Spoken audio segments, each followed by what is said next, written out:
Okay. Good morning, everybody.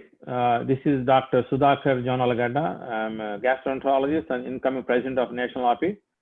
Today, we have a very distinguished speaker. It's an honor to introduce Mr. Shiv Khera. He's author, educator, and business consultant, and a much sought after speaker. He inspires and encourages individuals to realize their true potential. He has taken his dynamic personal messages to opposite side of the globe, from US to Singapore. His 40 years of research and understanding has put millions on the path of growth and fulfillment. Over 8 million copies of his books have been sold globally, including his international bestseller, You Can Win, in 21 languages.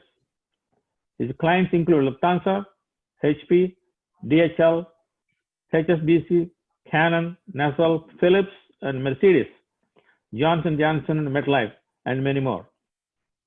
Tens of thousands have benefited from the dynamic workshop internationally in over 20 countries, and millions have heard him as a keynote speaker.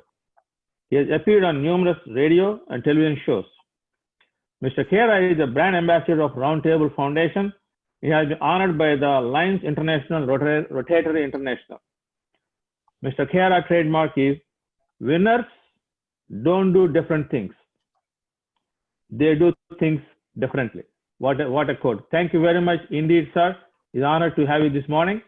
I'm sure our members get benefited with your talk. Okay. Thank you. Please welcome Dr. Khera.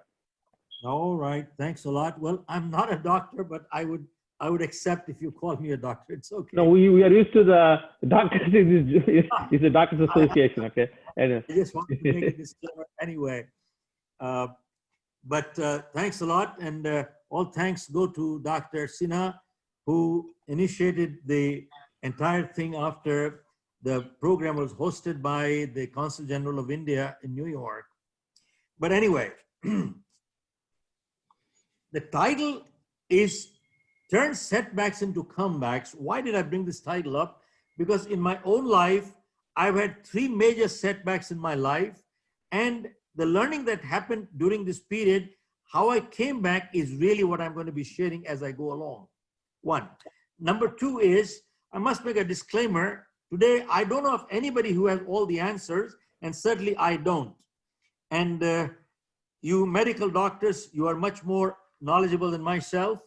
But as we go along, I'm going to share the things that helped me to come back. Now, my background academics is I'm a BCom 3rd division. I failed in my 10th. That's my academics. I come from a business family. We had coal mines in India, close to 1,000 people working. And the mines got nationalized. The government took over. And from being a mine owner, we came on the street. Street means street. My father had died when I was just about finished college. We were left with the liabilities and the assets were gone. And I was married only 4 weeks then. And I remember a year later, my daughter was born, and I did not have $10 to buy milk that night. And after that, I tried my hands on 3 businesses with no money, and I failed in all 3. And finally, I decided to leave India. I came to US, initially went to Toronto. We were sleeping on the floor. We had no furniture. And I started life with a bucket in my hand, washing cars door to door for about 1.5 years to 2 years. And gradually, in the evening, I was selling vacuum cleaners, daytime washing cars. And then totally by accident, I got into selling life insurance. That was a rough start. And I was almost on the verge of being fired. But there were some things that were turning points. And I want to share my turning points as I go along during our presentation. I moved on to the US and got into 3 businesses. I bought out a company out of California in 1984 and started the New Jersey operation with no clients. And I sold my company with close to 500 clients for a decent sum. Now, this is where I'm coming from. That's, in a nutshell, my lifestyle or life history here. Now, what are the challenges we are facing? The Corona crisis is going from one city to another. It has literally covered the whole world. And overcrowded hospitals, shortage of supplies, orders are getting canceled, factories are closing, death rate going up, and at the same time, unemployment going up. With this kind of a scenario, it has literally shaken up the whole world. Now, because of that, people are feeling very uncertain, unpredictable. Nobody is able to, I've heard many, many medical doctors, nobody is able to predict a cutoff point. Yep, this is the cutoff line. Therefore, the uncertainty and unpredictability has led to a lot of insecurity and personal hardship, and which has led to a lot of stress, anxiety, frustration, depression, and anger. This is what people are feeling.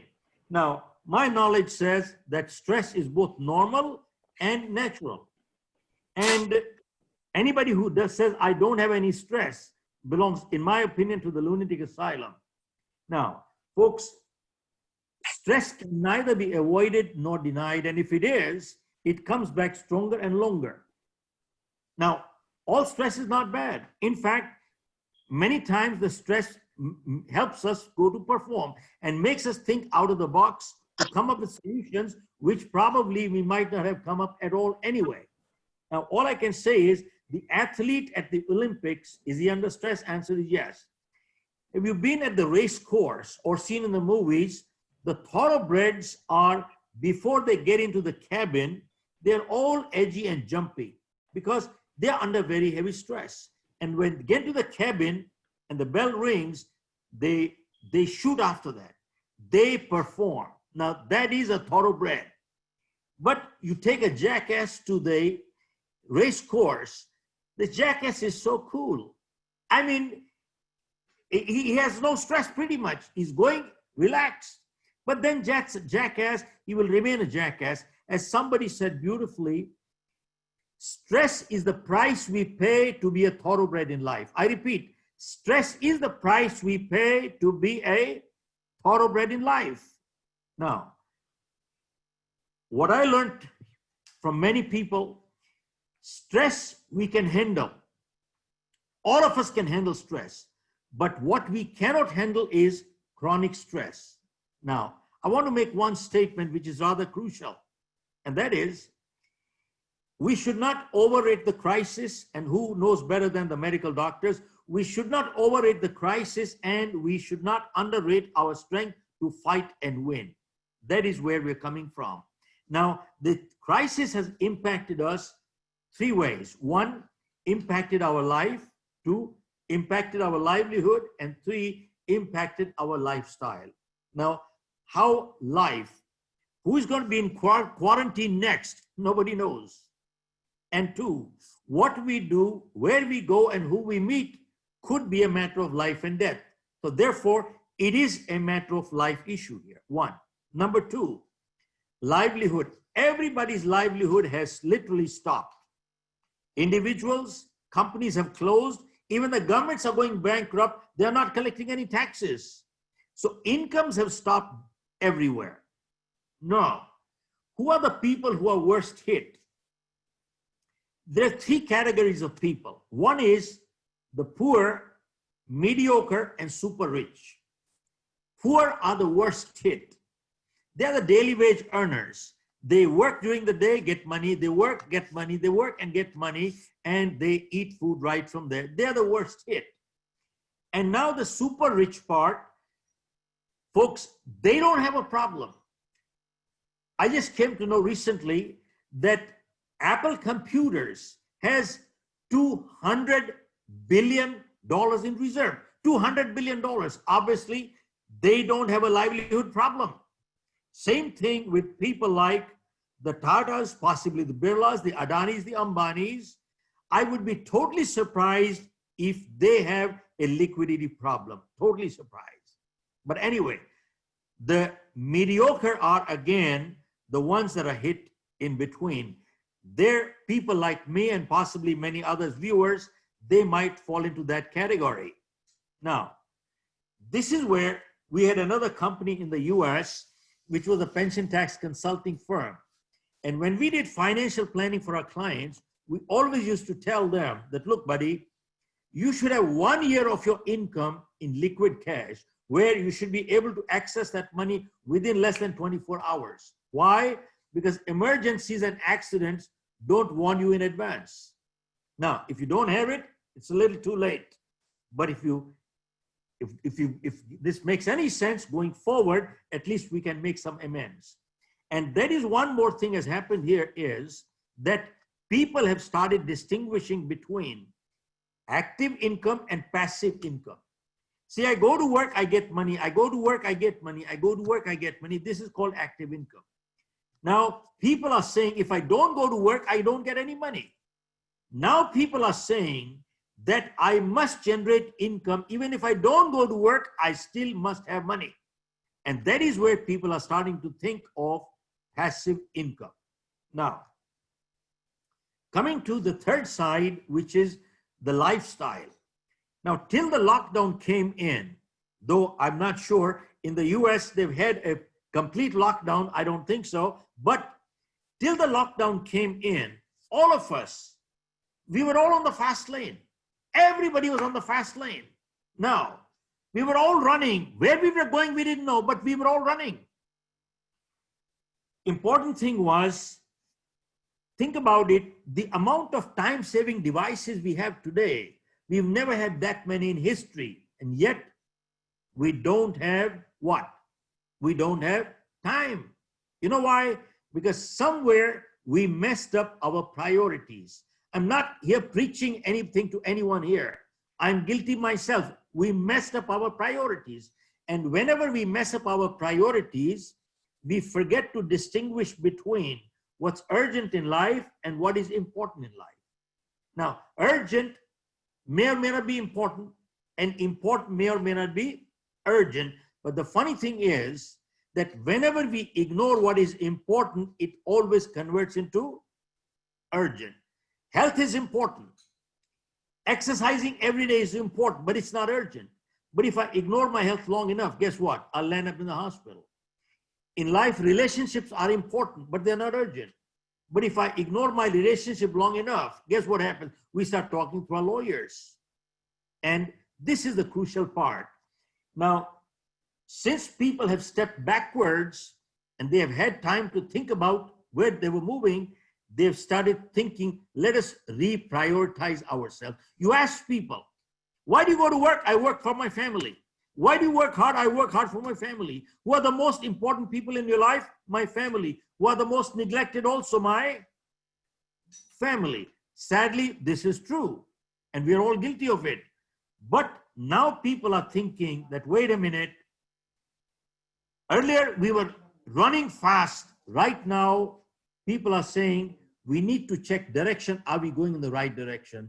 And this is where people are saying that direction in life is much more important than speed. I repeat, direction in life is much more important than speed. Now, looking at that aspect, in the last 100 years, there are only two sources of references where a similar instance has taken place. One is the Spanish flu, and I don't need to talk about it. The medical doctors know much more than I do. And the second is the Great Depression of 1929. Now, folks, 1929, banks collapsed, Wall Street crashed, people lost their savings, $100 became $15. I repeat, many doctors might need to hear this. $100 became only $15. And 15 million people became unemployed. Now, 15 million then is equivalent to 60 million today, because the population in the US was 120 million at that time. Now, which is equivalent to 60 million today. And I just checked up the figures, close to 45 million people in the US are on unemployment today. In just about 5-6 weeks within this period, 45 million people are in unemployment today. Okay, now, whenever some things happen like this, what is the silver lining? Folks, the silver lining is, whenever unemployment has gone up, experience shows self-employment has always gone up. I repeat, this is very important. Whenever unemployment has gone up, self-employment has always gone up. During the Great Depression, nobody had money. They did not have risk-taking ability. Everybody was in deep trouble. But there were some people who started enterprise then. And literally, they have become a household word in the US today. Now, they were not that educated. They did not have degrees. They were not techies. They were not innovative people either. But what they had was, they had positive mental attitude. And they were solution-focused people. Now, have you noticed there are some people who are only problem-focused? You know what that means? You give them a solution, they'll give you a problem. They have a problem for every solution. Henry Ford said, kick them out. We're not stupid. We understand there are problems in life. But we need solution-focused people. And these were solution-focused people. And I'll share with you 3 examples of these. One was a man by the name of George Jenkins. He started in a neighborhood store, an outlet for non-perishable durable goods. Now, why these 2 words are important? Non-perishable, durable. Non-perishable because if they perished, he would lose money and he could not afford to take a risk. And 2, why durable? Because he thought if they don't sell, at least we can use in our family. So he started that shop. And today in the US, he has close to 1,000 outlets. His turnover is $30 billion. His net worth is $6 billion. And the store's name is Publix Supermarket. I'm sure we all can relate to that. We've seen that Publix Supermarket. 1. The second example was, there were 2 brothers in California, Gallo brothers, and they were hurting badly. They collected some grapes and started making wine out of it. But they couldn't sell it. The market was so bad. So they had to sell their wine 50% below market. And folks, this is how they started. And today, Gallo wineries account for 25% of the winery business in the US, and they're worth $10 billion. That is 2. And third example was a man had a patch of land in Idaho, and he started cultivating potatoes. But what he couldn't sell, he started eating. And what he could not eat started rotting. So he could not afford the loss of rotten the potatoes, so he started freezing them. And today, Simplot accounts for 33% of the French fries business. He's called the potato king in the US, and his largest customer is the McDonald's, and he is worth close to $8 billion. Now, why do I share these examples with you? By sharing these examples, I don't mean that any one of us starts a business and all of us will become billionaires. That is not the message at all. The message is very clear that we need to become solution-focused people. Because out of every crisis, people who are positive thinkers, solution-focused, they come out stronger. Okay, now, this crisis is impacting us 3 ways. 1, physically, which is mentally, and medically. Medical doctors can talk about it. 2, economically. And 3, psychologically. Now, I'm going to address the psychological aspect of it only. One thing I've noticed is people who are emotionally strong, they are coming out much stronger out of this crisis. They're becoming stronger. And people who are emotionally weak, they are getting shattered. Their family life is getting shattered. WHO came up with a report that domestic violence has gone up by 50%. 50%. So what is happening? It is creating challenges for people who are emotionally weak, whereas people who are emotionally strong are becoming stronger. Now, let me share with you some steps on what has helped me in my life to overcome crisis in my life in the past several decades. So if you want to take this down, you may do so. 9 steps, I'm going to share with you 9 steps. Step 1.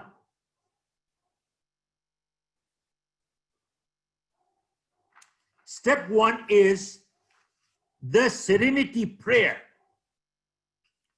Folks, about 45 years ago, in the US, I attended a program by Dr. Norman Vincent Peale, the man who wrote the book, Power of Positive Thinking. He came in, there were probably close to 1,000 people there. And he looked at everybody and said, it appears all of you people are so cool and calm and relaxed. It seems nobody has a problem here. Then he asked people, how many have a problem here? So everybody raised their hand. We all have problems. Then he asked the second question. How many people would like to get rid of the problem? Again, everybody raised their hand. We'd like to get rid of the problems. And then Dr. Peale said, while coming here, I came across a place where I saw there were some people lying down, totally stretched, relaxed. They had no problem whatsoever. How many people would like to know where that place is? Again, everybody raised their hand. We want to know. Then Dr. Peale said, 2 blocks away from here, there is a cemetery. And there are people lying there, totally relaxed, stretched out. They have no problem whatsoever. How many people would like to get rid of the problems? Nobody raised their hand. Everybody put their hand in the pocket. Then Dr. Peale said, which was very profound, he said, problem is a sign of life. So long as we are alive, we shall have problems. The day we don't have problems, we'd be dead. And when you are running short of problems, that is the time to get on your knees, pray to God, have you stopped trusting me anymore? Send me some problems. And folks, that day, Dr. Peale gave a prayer, which is called the Serenity Prayer. Some of you might have heard it before, but to me, that is the gist of life. And for the past 45 years, I never leave home without doing my prayers. And it goes like this. God grant me the serenity to accept the things that I cannot change, and courage to change the things that I can, and wisdom to know the difference, what I can and what I cannot. I repeat, God grant me the serenity to accept the things that I cannot change, and courage to change the things that I can, and wisdom to know the difference, what I can and what I cannot. Now, if you dissect this little prayer and analyze, it goes this way. God grant me the serenity to accept the things that I cannot change. Folks, question is everything within our control in life? Answer is no, it is not. Do we change everything? You can control everything? Answer is not. There are many things beyond us where we have no control on us, such as, I didn't choose my parents, neither did you. I didn't decide where I was going to be born, neither did you. And granted, sometimes people are born deformed. What wrong did they do? Who knows? And granted, sometimes bad things do happen to good people for no fault of their own. What wrong did they do? Who knows? Now, as somebody said, in life, we cannot choose the cards that are dealt to us. What we can choose is how we play the game. But many times in life, we keep fighting the things we just cannot change, and we bring stress into our lives, and we become literally paralyzed, and we become unproductive. So the prayer says very clearly, what I cannot change, let me accept it graciously, not grudgingly.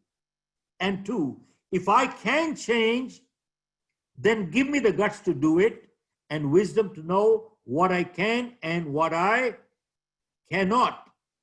Now, when I wrote my book, You Can Achieve More, which was launched last year in London, I took this thought 2 steps forward, and I wrote in my book, life is full of choices, and life is full of compromises. Seems like a contradiction, but not really. See, Dr. Sudhakar, if I ill-treat you, I've chosen to be ill-treated, haven't I? If I treat you with discourtesy, I've chosen to be treated with discourtesy, haven't I? If I light up a cigarette, I've chosen to invite cancer, haven't I? If I drink and drive, I've chosen to invite an accident, haven't I?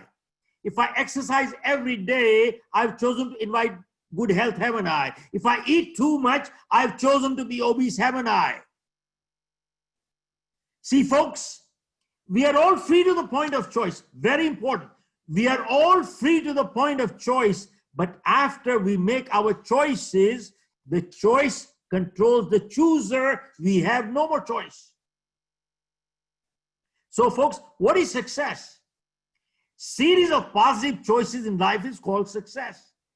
And series of negative choices in life is called failure. That's it. Now, many times, people ask me, especially the press, they ask me, Mr. Khera, people who are successful, don't they make mistakes in life? And people who are failures, so-called failures, don't they do positive things in life? And my answer is, people who are successful, they do make mistakes in life. But remember, making a mistake once in a while, nobody becomes a failure by doing that. Repeating the same mistake again and again is what brings failure. And doing something positive once in a while does not bring success. Repeating the same positive behavior again and again is what brings success. And that is it. Folks, step two is to overcome stress. I was talking to a gentleman who talks and teaches how to overcome stress. He said, limit your exposure to news only twice a day, 15 minutes in the morning, 15 minutes in the evening. Why? Because news is so negative, it is so depressing that it pulls people down. But have you noticed one thing? There are some people who wake up in the morning and they turn the TV on. And what do they see? They want to check the score. What is the score? How many infected? How many died? How many infected? How many died? How many infected? How many died? They are looking for score as if it's a cricket match between England and Australia. And then for an hour and a half, they watch one channel. Then they move to the second channel as if the score is going to change. And then they move to the third channel and the fourth channel. And they watch the news 12 to 14 hours per day. And in the evening, after watching nothing else but infected and death, the evening guy says, I am depressed. Of course you'll get depressed. You keep feeding your mind with negativity all day long. What is going to happen? And when you feel depressed, your immunity goes down and your chances of catching a virus are much greater. That's what medical doctors say all the time. Now, that is one part. Limit your exposure to news only twice a day, 15 minutes in the morning and 15 minutes in the evening, and that's it. And besides, get your information from reliable sources. Folks, there's a lot of fake news going around all over the world. Get your information from reliable sources. Okay, step three. Folks, want to overcome stress, what has helped me is, folks, convert your wasted time to productive time. I repeat, convert your wasted time to productive time. What is that? Now, before the crisis came in the US, there was a survey conducted which said on an average an American watches 3 to 4 hours of TV per day. 3 to 4 hours of TV per day an American watches. Now, probably this figure is true for Europeans and all over the world. 3 to 4 hours. A man bought a new TV and his friend came to visit, saw the new TV, and he asked his friend, buddy, how much did the TV cost you? He said, $1,000. He said, are you sure? He said, yes. He said, tell me, what is your annual income? He said, I make $100,000 a year. He said, do you know what is your hourly rate? He said, if I work 2,000 hours a year, my hourly rate comes to $50 an hour. And he said, you watch 3 hours of TV per day. That is $150 an hour. 365 days a year. Do you know this TV is not costing you $1,000? This TV is costing you $55,000 per year. That is more than your EMI on a $500,000 home. Folks, think about it.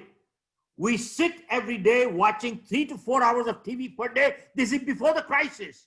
After the crisis, people are watching 8 to 10 hours of TV per day. Now, let me share with you, don't get me wrong, watching TV once in a while, it's nice, it is relaxing. You would not watch a nice movie, watch a nice play, it helps you relax. But watching that day in, day out, you are losing precious time. Now, in my book, You Can Achieve More, I have mentioned there was a survey conducted which said 85% of millionaires and billionaires in the world today currently are first generation. I repeat, 85% of millionaires and billionaires today are first generation. Only 15% are from inheritance. Now, these multimillionaires and billionaires, they were asked, how did you become so successful financially in such a short time?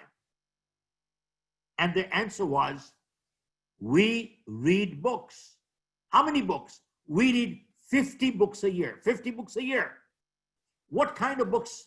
50 books means 1 book a week. 1 book a week. And what kind of books?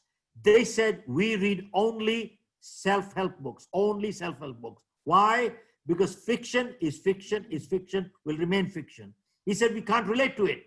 But from a self-help book, if I get 1 good idea, it is worth $1 million. Folks, and they said, we read books, 1 book a week, 1 book a week. Millionaires and multimillionaires, Warren Buffett reads a book a week. Bill Gates reads a book a week. Folks, there is a connection between learning and earning and learning and earning and learning and earning. Tremendous connection between learning and earning. Now, I remember at one time I used to read 30, 40 books a year, but in between I dropped the habit.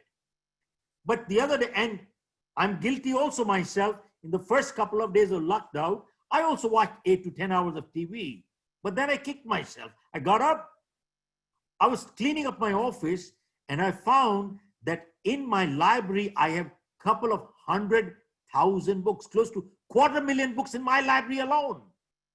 Many libraries don't have that many books. And I saw one more thing, that many of my books, I read only half of them, I left it. I brought them up. And the other night, I was reading since till morning 6 o'clock. Couldn't get up till 2 o'clock, but doesn't matter. I did not waste my time watching TV. So folks, all I can say is convert your wasted time to productive time.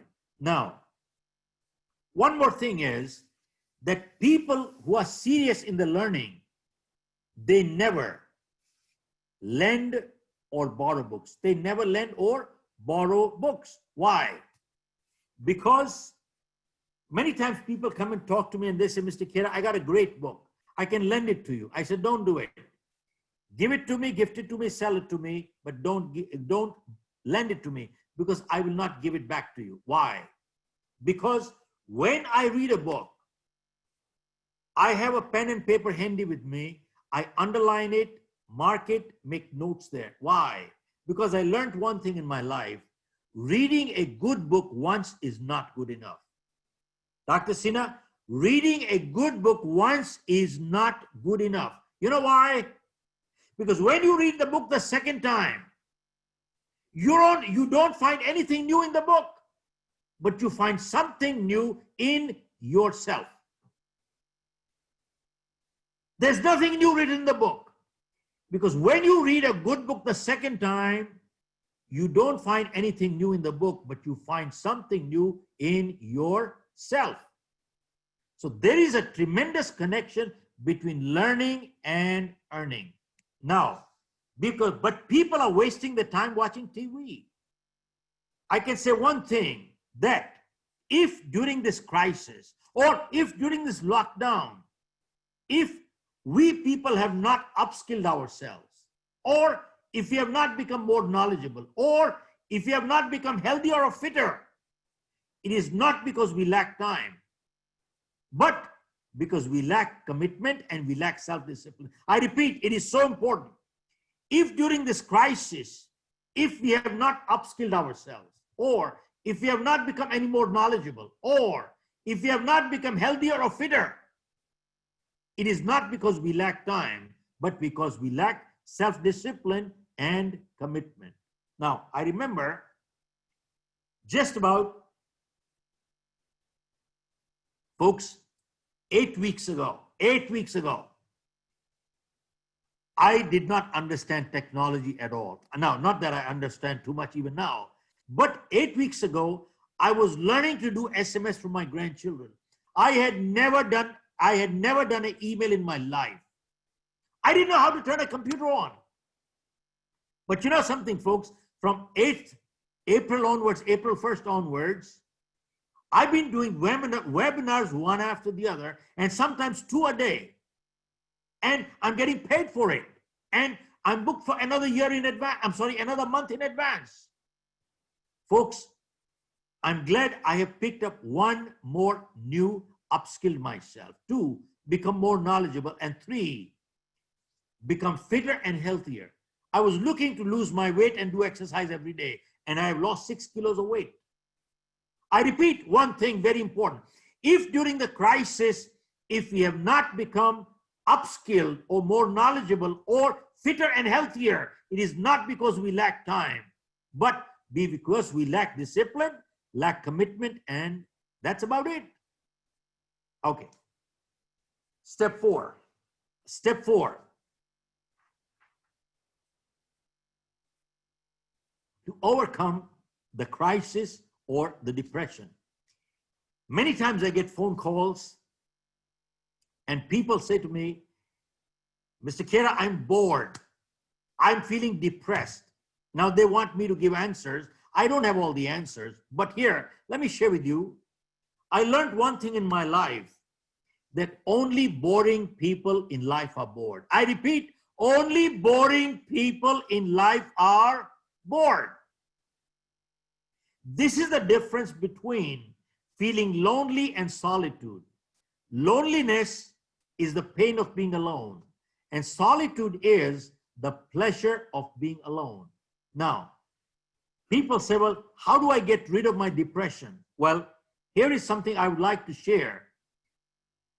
Though it is a medical fraternity, something from a world-famous psychiatrist by the name of Dr. Carl Menninger. The Menninger Clinic is world famous for psychiatry even now. Somebody asked Dr. Menninger, Doc, if you knew for sure that one of your patients was coming up with an attack of depression, what treatment would you prescribe? They thought he would write a prescription of medication. And here is what Dr. Menninger said. If I knew for sure that somebody was coming up with an attack of depression, I will tell them, go home, lock yourself out of the house, go to the other side of town, find somebody who is in trouble, look for somebody who is in trouble, help them, and your depression will go away automatically. Man, how do you like that?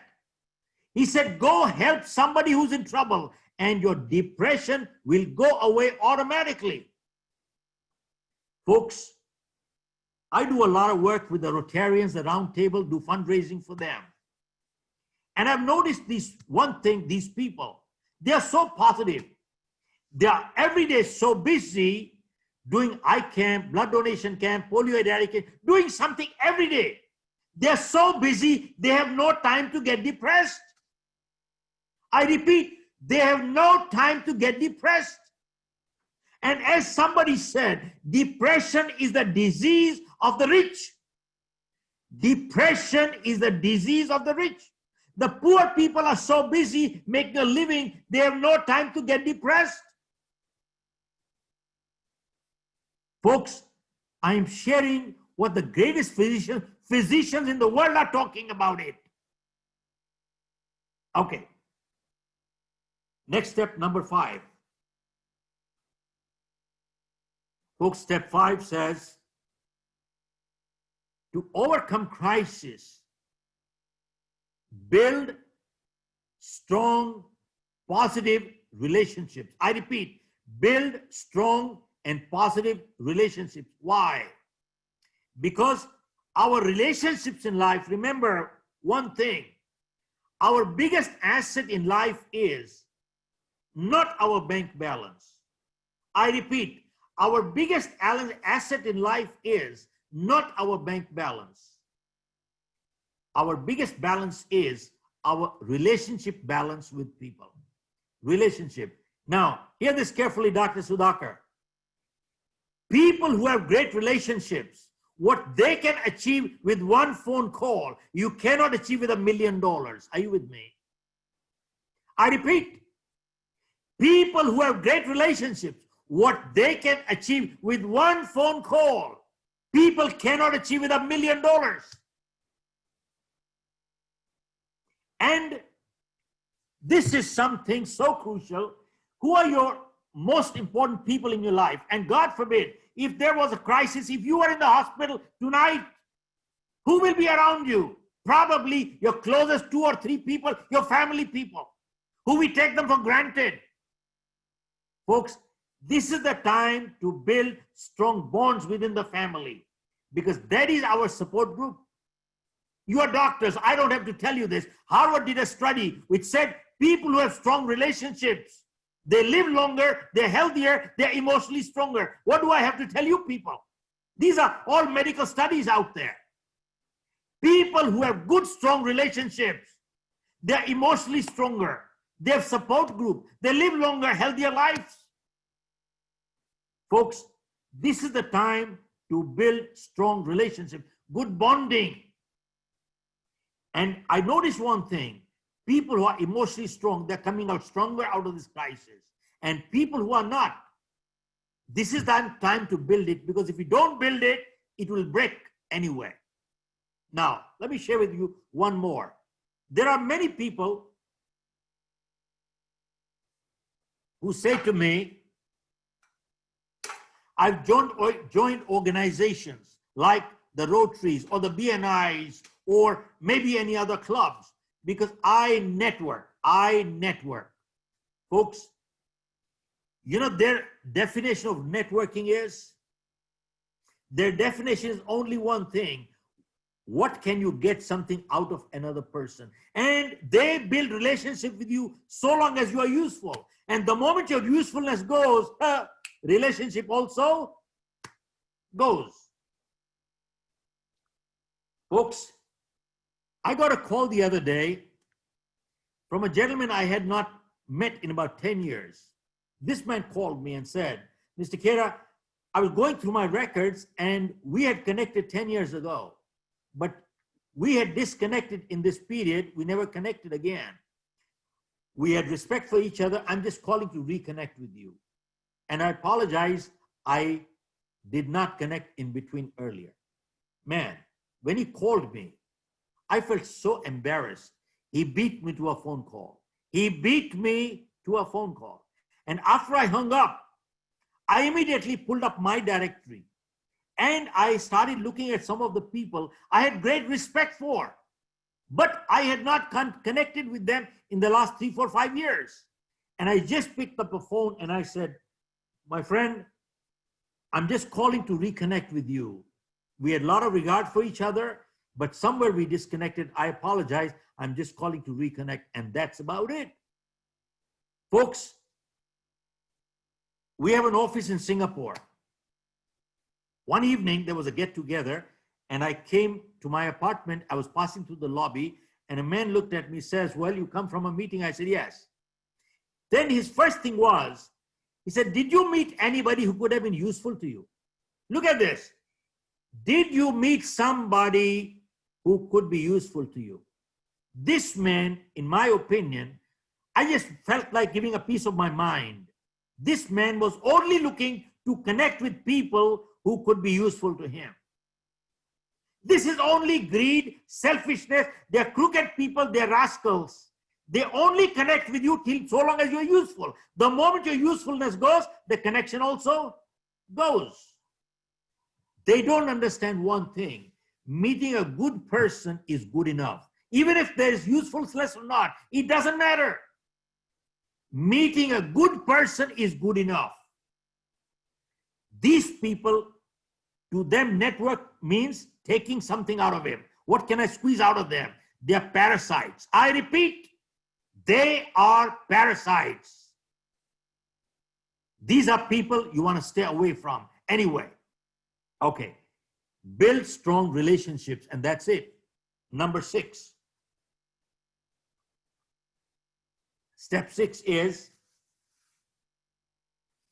folks, become a proactive person. I repeat, become a proactive person.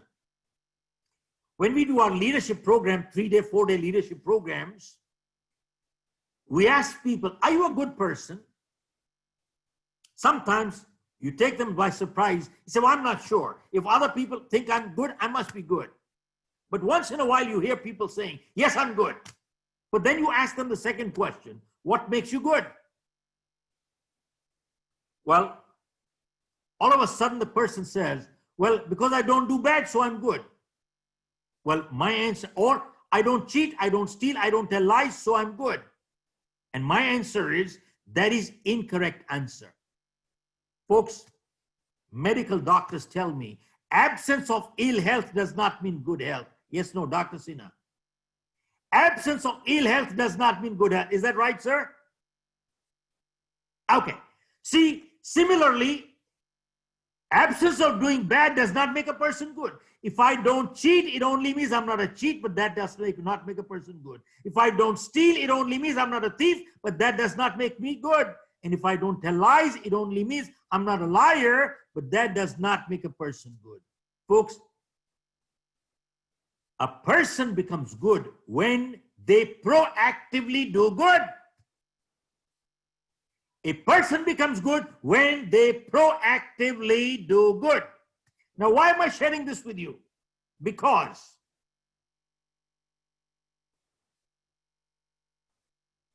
I've learned one thing in my life. A good leader, and probably anybody listening to me here, everybody is a leader. We're all leaders in our own form.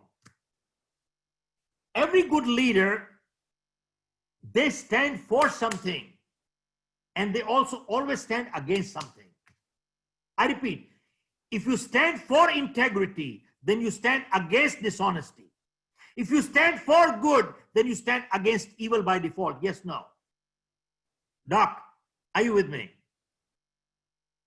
Yes? Okay. See, a good leader always takes a stand, stands for something. He stands against something. He is never neutral.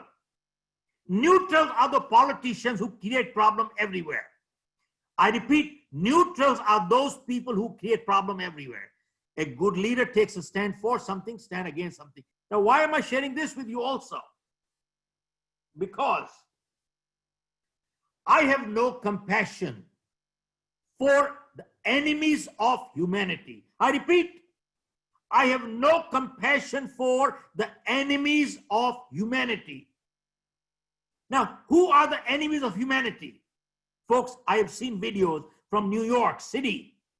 I've seen videos from Europe, from Italy, from Spain. I've seen videos in India where there are people who are throwing stones at the doctors. They're beating them. They're hitting up the nurses. They're spitting on the doctors. They're spitting on the security forces. They're spitting on the cops. They know they have the virus, but on purpose they're spitting on other people. they are spitting on vegetables, they are spitting on fruits, they are lacing the pizzas. You tell me one thing, are they not enemies of humanity? Knowing fully well they have the virus, they want you to have it. These are enemies of humanity. I have no compassion for them. Now, why do I share this with you? Because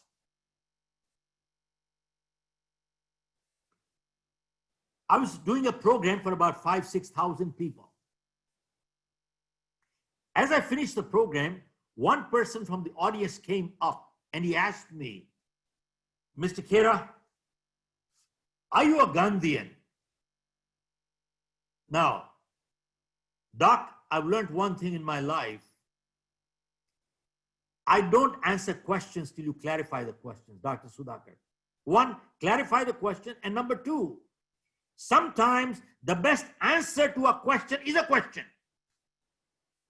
So I asked him, I said, tell me, can you tell me what are the criteria of being a Gandhian? Who do you call a Gandhian?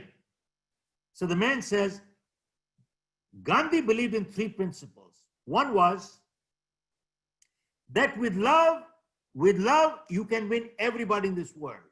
One. Number 2, Gandhi believed in tolerance.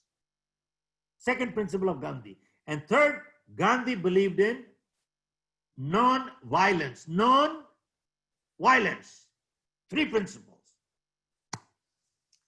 Then again he asked me, are you a Gandhian? I don't know what came to my mind. I mentioned to him, I said, look, in our culture in India, we consider the Mahabharata, the Bhagavad Gita, and the Ramayana as the sacred epics. So I just asked him, I said, tell me, though I have not read the Ramayana, but I've heard of it, I asked him, was Ram a Gandhian? I repeat, was Ram a Gandhian? Now let us look at the 3 principles of Gandhi. One, Gandhi said, with love, you can win everybody in this world. Was Ram able to win everybody with love? Answer is, no, he was not. So Ram failed the first test. 2, you said tolerance is the second principle of Gandhi. Did Ram say, I'm very tolerant? You kidnap my wife away, I'll get a second one. You kidnap the second one, I'll get a third one. You'll kidnap the third one, I'll get a fourth one. Did he say that? He said, no, I will not tolerate kidnappers. I will not tolerate kidnappers. And 3, third principle, you said non-violence. I said, tell me, what did Ram do? What did Ram do? Even for self-defense, he had to destroy and kill the evil. Even for self-defense. You don't call it non-violence. It is violence. It is violence. So then Ram failed all 3 tests. So that means Ram was not a Gandhian. Now, I said, you go and read the life histories of 10 Sikh Gurus. The 10th Guru, Guru Gobind Singh Sahib, the 4th conversion that was taking place under the Mughals, he fought against it. Was he able to win with love? Answer is no. Did he tolerate oppression and aggression? He said no. Terrorism, no. And 3, did he have to pull out the weapon? Answer is yes. So even Guru Gobind Singh Sahib failed all 3 tests.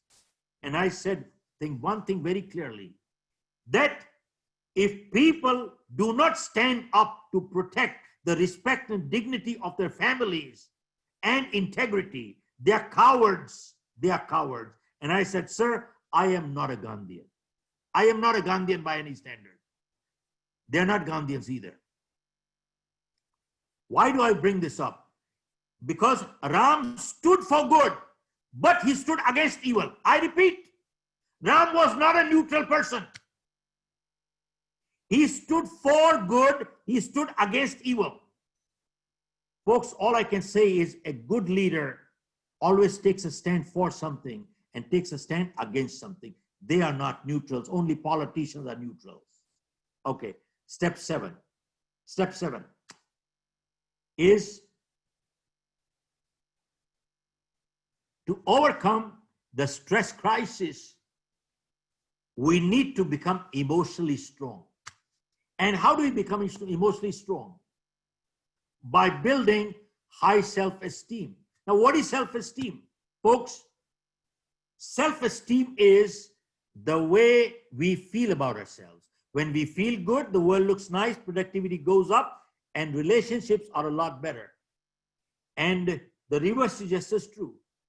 And self-esteem is inversely related to egos.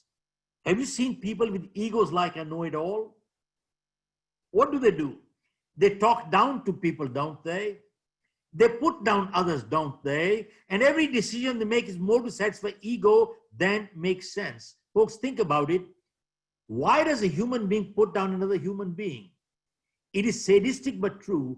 There are some people in this world who feel good when the other person feels bad, which means they don't want to lift themselves up, but they want to pull others down. Now, what is the driving force to high self-esteem? It is driven by self-acceptance. Low self-esteem, inferiority complex is driven by self-doubt, inadequacy. Now, self-acceptance says, I accept myself the way I am, with my pluses and minuses. Now, this does not mean arrogance. This does not mean take it or leave it. This does not mean that's the way I will be. Folks, that is all arrogance. But if we analyze, high self-esteem is the epitome of humility. I repeat, high self-esteem is the epitome of humility. It goes like this. How I came to this world, I don't know. But I'm here. And I'm here to stay. And it says, I'm not perfect. I realize that. I make mistakes. I made mistakes. I apologize for my mistakes. I seek forgiveness for my mistakes. I'm not proud of my mistakes. I learn from my mistakes. I will not repeat my mistakes. But I am not a mistake. Are you with me? Doc, are you with me? I am not a mistake. It means I accept myself the way I am with my pluses and minuses. I don't have to apologize to anybody for my existence. I know my identity. It is humility. It is not arrogance. It says, I make mistakes. I apologize for my mistakes. I'm not proud of them. I learned from them. I will not repeat them, but I am not a mistake. And a prime example of this was given by Charlie Chaplin. Charlie Chaplin once was passing through Europe, and he saw a big hoarding, a Charlie Chaplin lookalike contest. Out of sheer inquisitiveness, he decided to participate, imagine, in a Charlie Chaplin lookalike contest. He participated himself. And guess what? He lost. He started thinking the fake one wins and the real one loses. But then he started thinking, I'm the only one who knows who the real Charlie Chaplin is here. Nobody knows. Then he started thinking, should I tell them who the real Charlie Chaplin is? Should I disclose my identity? Then he started thinking, why should I do it? Am I here to prove anything to anyone? I know my identity. I have to prove nothing to anyone. He walked away from there. He said, I accept myself the way I am. I have to prove nothing to anybody. I know my identity. You know something, folks? People with high self-esteem, they're learning, they are willing to change, learn. They're humble people, but they don't have to prove anything to anyone in this world. They accept them. They are at peace with themselves. That is called high self-esteem. And sadly, unfortunately, Many people in the medical profession need to learn what is high self-esteem. And that is true in the legal profession, and that is true in every profession. Okay, now coming to the eighth one, number 8.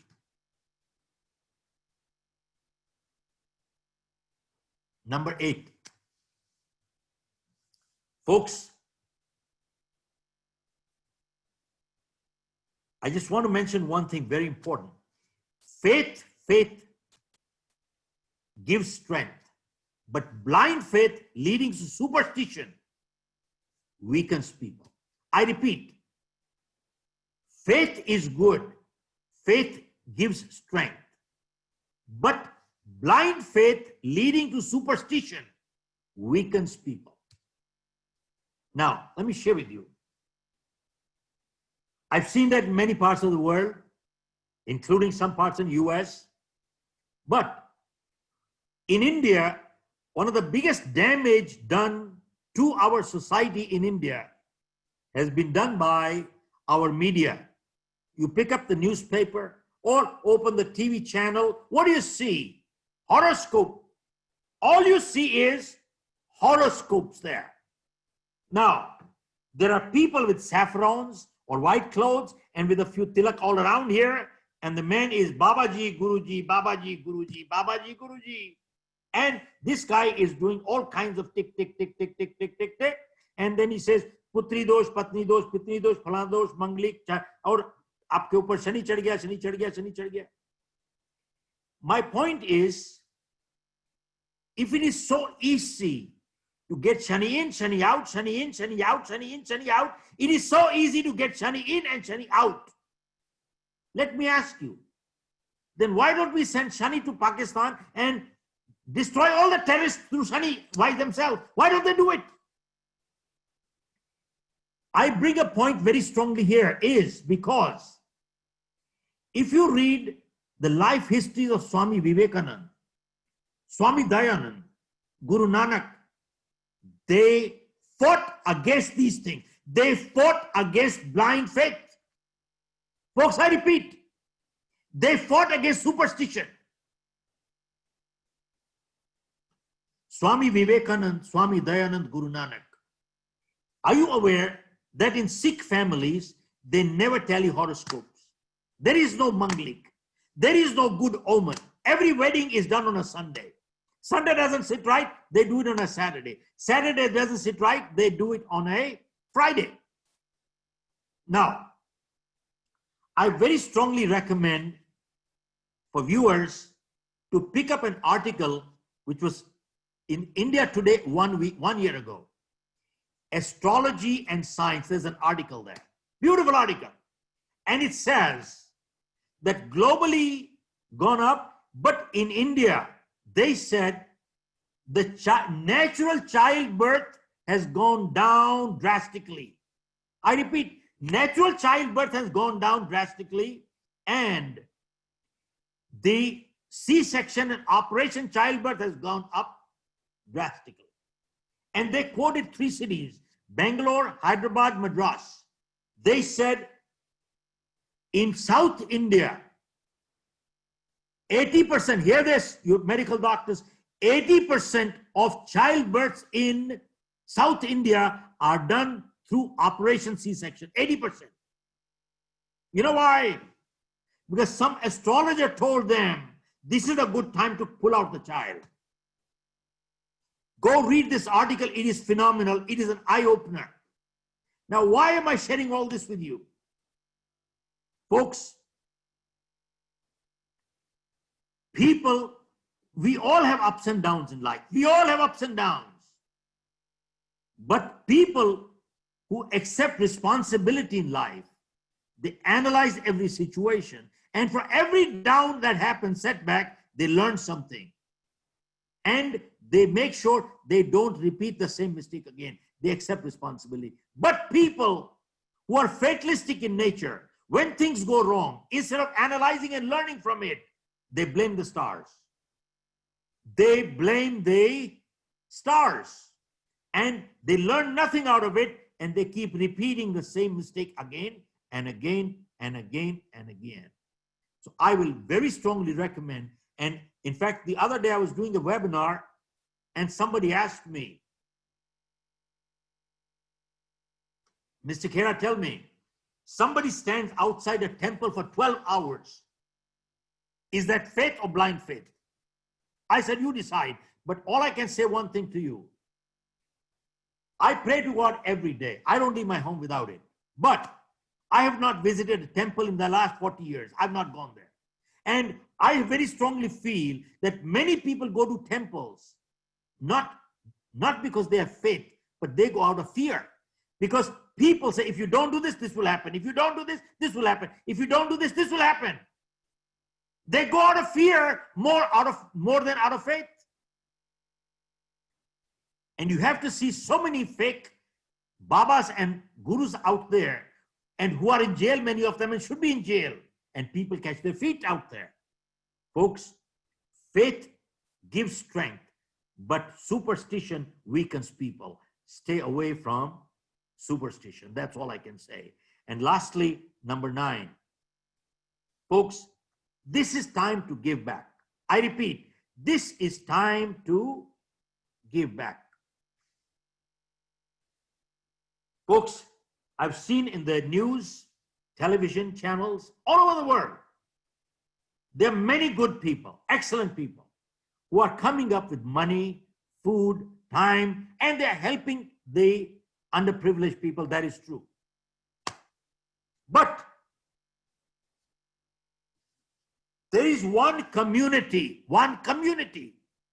who has been honored by the government of Australia, by the government of New Zealand,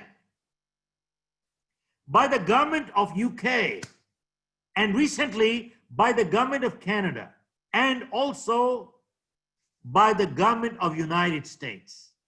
And that community, for humanitarian service, that community has been honored all over. And folks, that community is the Sikh community. They've been honored all over. Now, even before the crisis, they were doing a lot of humanitarian service. The concept of langar, that feeding the hungry people at the gurdwaras, have been going down for donkey's years. And hundreds and thousands of people were being fed before the crisis. And today, millions are being fed every day, millions per day. And we have a gurdwara close by here. We also give our contribution, whatever we can do at this gurdwara. But interestingly, they've been honored because they're caring people. I repeat, because the Sikh community, they're caring people. 2, they're sharing people. And 3, they're daring people. I repeat, they're caring, they're daring, and they're sharing. And the best part I like is that they are daring also. They have the guts and courage to fight against, stand up against the evil and oppression. I wish the government of India had followed the philosophy of the Sikh gurus, and instead of their own constitution, probably India would have been totally a different world, totally. But anyway, this is time to give back. I share with you a final story of a man, Frenchman, called Lafayette. He was a very wealthy man, and he had lots of warehouses full of grains. Once, a major drought took place in France. And the advisors to Lafayette said, Mr. Lafayette, this is time to multiply your money. 10x, 100x. And they will pay any amount to you right now because they are hungry. And Lafayette said, they were good times. They were laughing, we were laughing. They were making money, we were making money. These are not good times. These are not times to make money and multiply your money. These are times to open your warehouse and give it free. Give it free. These are the people who make world livable. Now, why do I share this with you? Very important.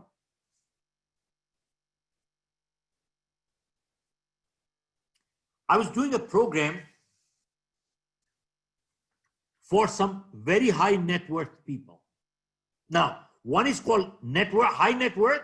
Second is called very high net worth. Now, what do I call very high net worth people? Very high net worth are people with $250 million plus. $250 million plus. That is called very high net worth. So I was doing a program for them.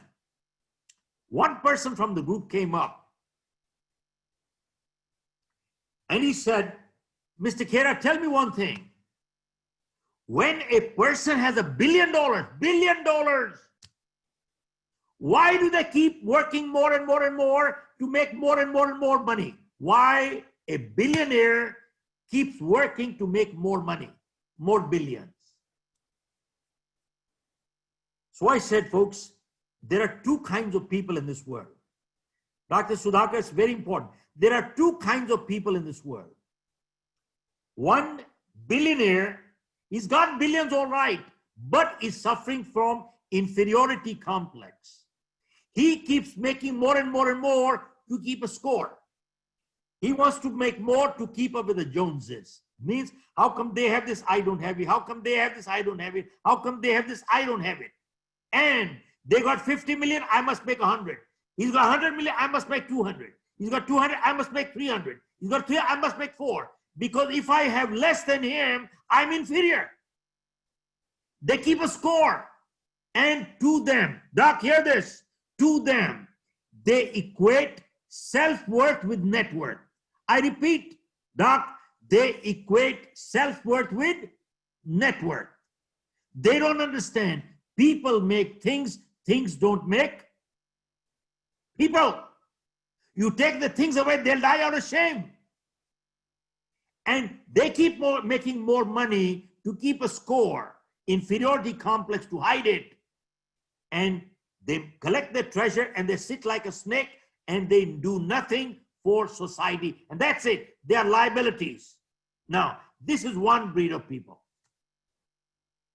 But there's a second breed of billionaires who keep making more and more because they feel the more I have, the more I can give. The more I have, the more I give. The more I have, the more I give.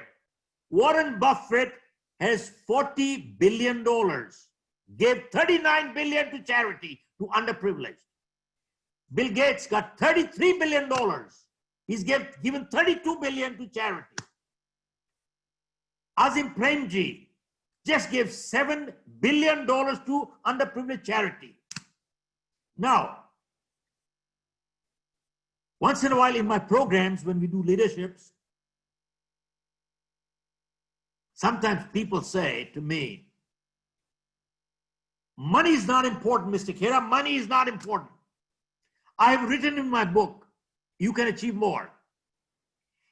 People who say money is not important, Dr. Sudhakar, either they're stupid or they're billionaires.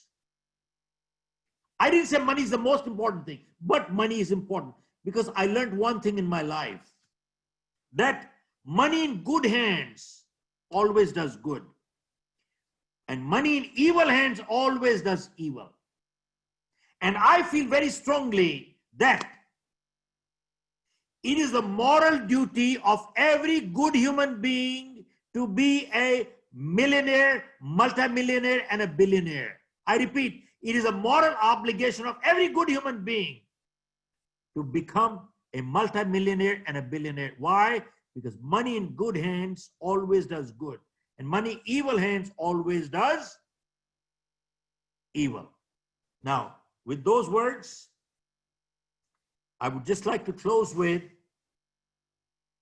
a repetition that during this crisis, if we have not come more upskilled or more knowledgeable or healthier or fitter, it is not because we lack time, but because we lack self-discipline. Now, folks, with those words, I would like to close.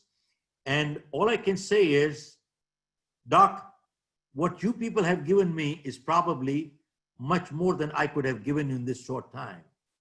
What you have given me is priceless.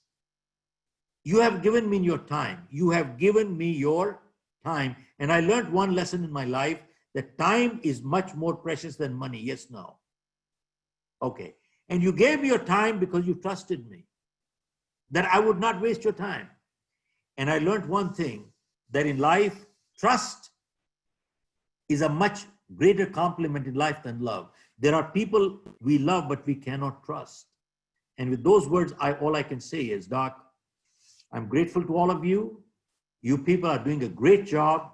And I think the medical fraternity, the security professionals, all of you people have come up as soldiers right now and serving humanity. Sir, we are very proud of all of you. And I wish you good health, everybody.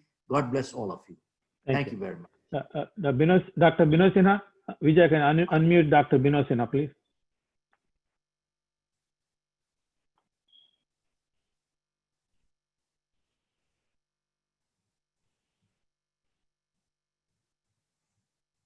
Dr. Binod Sinha. Well, I don't see him there. He's there. Can unmute Binod Sinha, please, Vijay? Yeah. Binod, go ahead. Okay. Go ahead. Yeah. I really want to thank. It was a very good speech. It was excellent. I think we learned a lot. I hope all the other who joined must have some good benefit out of this. Anything else, Sudhakar, you have to add? Yeah. Thank you, Mr. Shiv Khera. Is a wonderful enlightenment talk for our members. And I want to let members know that there are 2 books he wrote about this You Can Win. And they are available. And one book is called You Can Win, Step-by-Step Tools for the Top Achievers. The second book, You Can Win, Winners Don't Do Different Things, They Do Things Differently. And I'm sure, they all will help us. And I think you made a treatment for depression very simple. I really enjoyed that. And Vijay can unmute Seema Arora.